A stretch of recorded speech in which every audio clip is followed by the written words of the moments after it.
Glad to be of assistance. Special features are a real treat to have on DVDs.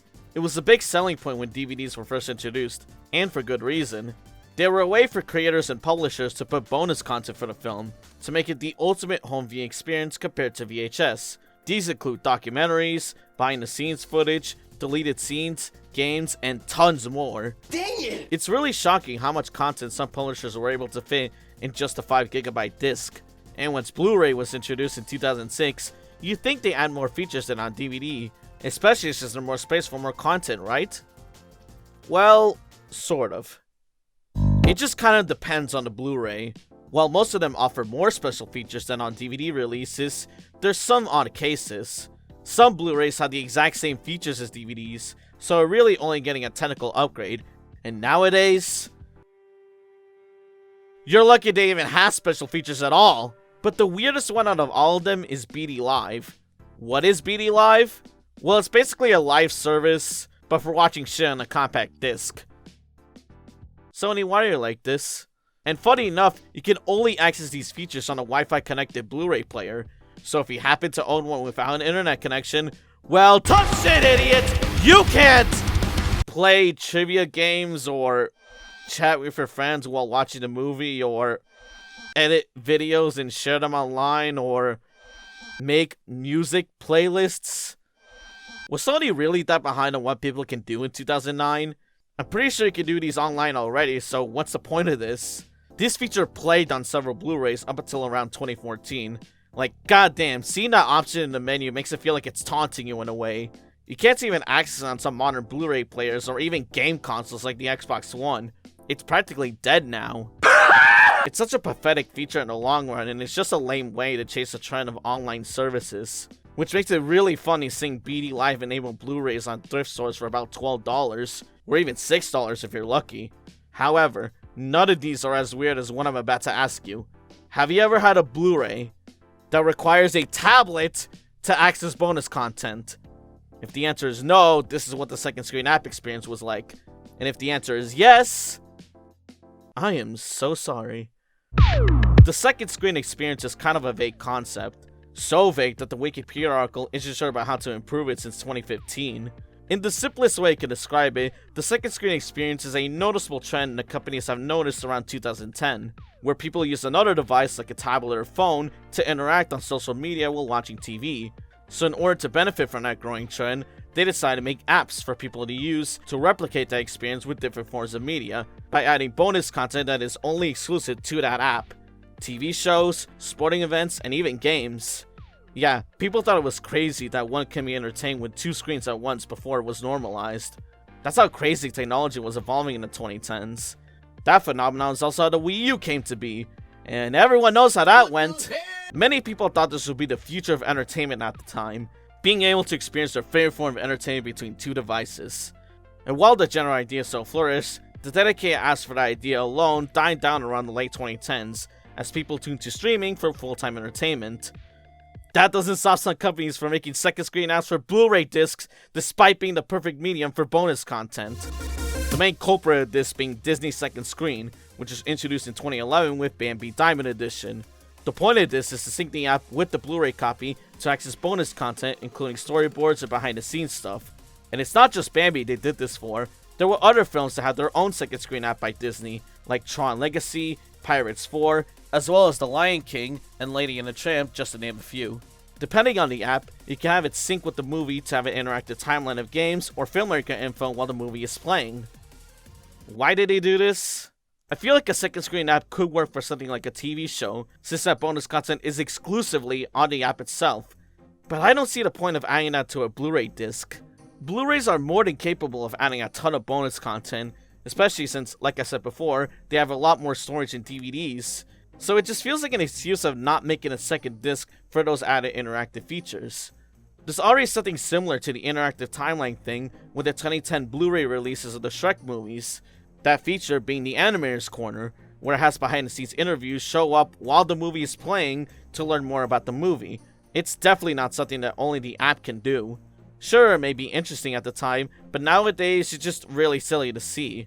Especially knowing the fact that Disney made a second screen app for a goddamn theatrical release with The Little Mermaid second screen live in 2013. What? So basically, you use the app on your tablet to play games with the audience while the movie is playing on the big screen. That just sounds like a nightmare. It's basically encouraging kids to bring their tablets to a crowded theater of other kids with tablets. Not only that, it advertised sing-alongs to the movie, so you're also encouraging them to be loud little shits. It'd be fine if it's on a Blu-ray disc, but no, it's in a space where people are told not to do these things. Imagine how that experience was like.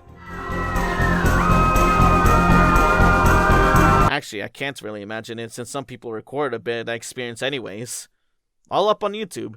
And don't come back. Don't think this is over, angel fish. There's a cute cheer that is so pathetic.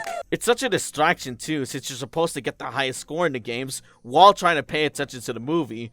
You're basically forced to be a multitasker. By the way, the app is only available on iOS or web browser, so if you own an Android tablet, tough shit, stupid! You can't experience the wonders of playing DVD games, whatever. Disney's not the only one that tried their hand on their own second screen app. Sony tried it too with The Amazing Spider-Man on Blu-ray. Yup, it all comes back to Sony with dumb Blu-ray ideas.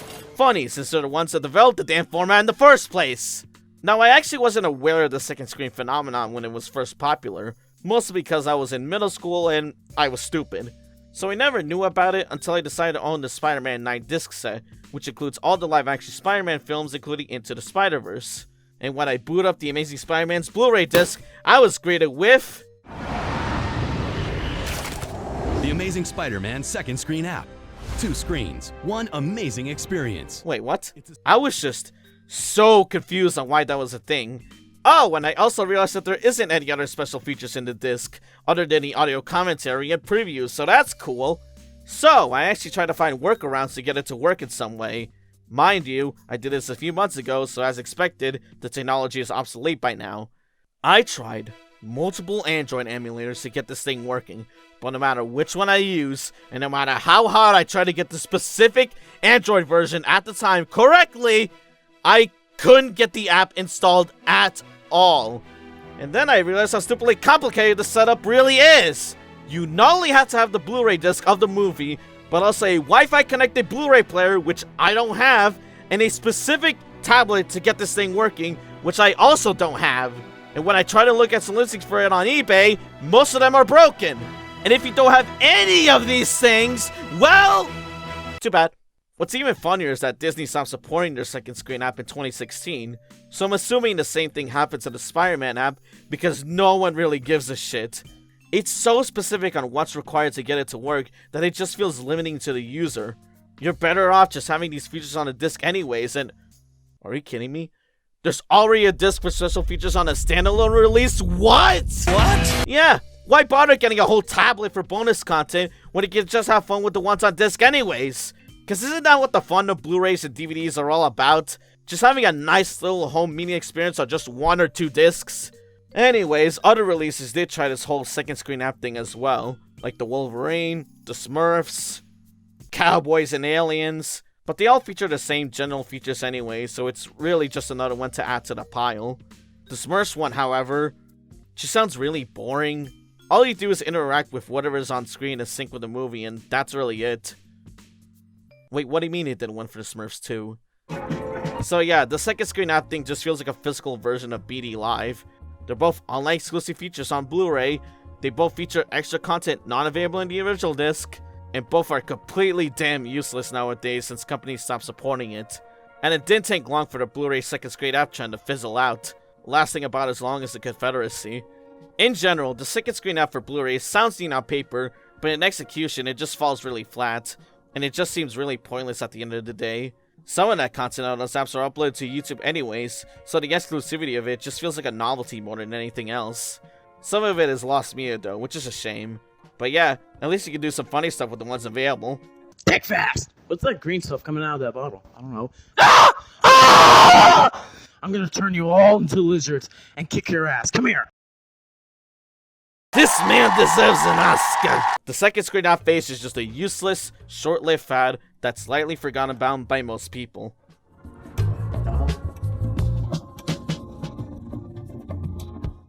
kind of like the Wii U. Ayo!